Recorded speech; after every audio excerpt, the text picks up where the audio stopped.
Diabetes के मरीज को अक्सर ये बताया जाता है कि डायबिटीज एक क्रॉनिक प्रोग्रेसिव इलनेस है।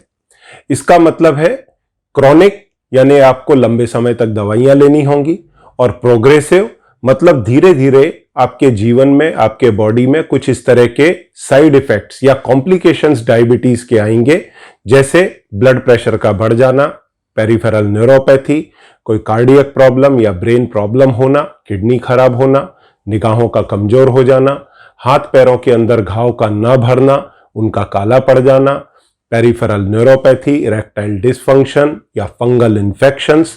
तो इस तरह के कॉम्प्लिकेशंस भी आपके जीवन में आते रहेंगे, क्योंकि डायबिटीज क्रॉनिक प्रोग्रेसिव इलनेस है।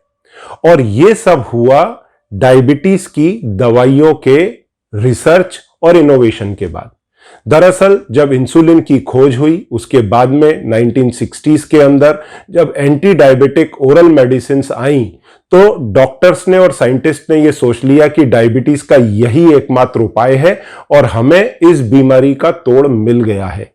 पर इतने साल तक दवाइयां देने के बाद में रियलाइज हुआ कि डायबिटीज के अंदर हम ये दवाइयों के बाद भी कॉम्प्लिकेशंस को रोक नहीं पा रहे हैं।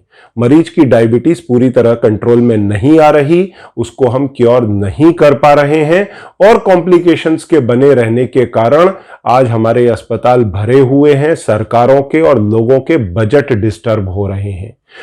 तो ये सोचा गया कि कहीं जो ट्रेडिशनल तरीका जो डाइट का था, उसे जो हमने भुला दिया इन दवाइयों की आंधी में, कहीं ऐसा तो नहीं कि वही सही तरीका था और उसे हमने दवाइयों की आंधी के अंदर भुला दिया। क्योंकि जब आप अपनी डाइट के अंदर टाइप 2 डायबिटीज में खासतौर से कार्बोहाइड्रेट को कंट्रोल करते हैं, जो एक आम आदमी 250 से 500 ग्राम तक खा रहा है, उस कार्बोहाइड्रेट को आप कंट्रोल करते हैं, तो 3 से 7 दिन के अंदर आपकी ब्लड शुगर कंट्रोल में आने लगती है। और अगर आप पूरी तरह से कार्बोहाइड्रेट कंट्रोल करें तो लगभग 15 दिन में आपकी दवाइयां छूटने लगती हैं। अब यहां एक चीज को आपको समझना जरूरी है कि डायबिटीज का मतलब होता है आपके शरीर में कार्बोहाइड्रेट का इंटॉलरेंस है, या कार्बोहाइड्रेट आपके शरीर के लिए एक तरह से टॉक्सिक हो गया है। देखिए, अगर आपको आज मालूम पड़े कि सेव खाने से आपको एलर्जी होता है, तो पॉसिबल है आप सेव नहीं खाएंगे, क्योंकि इसमें कोई समझदारी नहीं है कि मैं रोज एक सेव खाऊं, मुझे एलर्जी हो, बदन पर दाने आए, और फिर उसके बाद में मैं 2 गोलियां खाऊं उसे ठीक करने के लिए। अगर मुझे मालूम पड़ेगा तो मैं सेव खाना बंद कर दूंगा। पर डायबिटीज के मरीज के साथ ऐसा नहीं होता। डायबिटीज का मरीज रोज दवाई खाता है और रोज भरपूर कार्बोहाइड्रेट खाता है, ये मालूम होने के बावजूद कि उसे कार्बोहाइड्रेट का इंटॉलरेंस डेवलप हो चुका है। ऐसे में यदि आप अपनी डाइट में कार्बोहाइड्रेट के इनटेक को घटा के 100 ग्राम या उसके अंदर ले आते हैं, तो आपकी ब्लड शुगर रेगुलेट अपने आप होने लगती है और आपकी दवाइयां छूटने लगती हैं। तो मेन जो प्रॉब्लम है डायबिटीज में, वो होता है आपके शरीर में इंसुलिन की सेंसिटिविटी का कम हो जाना।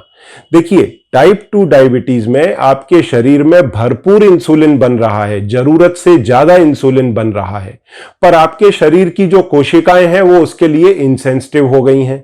तो यदि हम इस सेंसिटिविटी को रीगेन कर सकें, तो डायबिटीज को बेहतर तरह से कंट्रोल किया जा सकता है और रिवर्स किया जा सकता है। और उसके लिए हमें करना क्या होगा? मैं अक्सर बोलता हूं कि LDCF diet, low density carbohydrate and fat diet से आप अपने कार्बोहाइड्रेट्स को कंट्रोल करें। 100 ग्राम के अंदर कार्बोहाइड्रेट का कंजम्पशन डेली का करें। साथ में ग्लूको फ्री जैसे प्रोडक्ट का अगर आप सपोर्ट लेते हैं, तो आपको इंसुलिन सेंसिटिविटी को रीगेन करने में मदद मिलती है। और यदि आपको कुछ कॉम्प्लिकेशन है, जैसे साथ में न्यूरोपैथी है, तो आप नर्वोकूल जैसे प्रोडक्ट का सपोर्ट ले सकते हैं। अब यदि डायबिटीज को लेकर के आपके कुछ कॉम्प्लिकेशंस हैं, आपकी कुछ क्वेरीज हैं, तो आप नीचे दिए बटन पर प्रेस करके मेरी या मेरी टीम की मदद ले सकते हैं, जो आपको बहुत लाभ करेगी डायबिटीज को कंट्रोल करने में, उसे रिवर्स करने में। Thank you very much.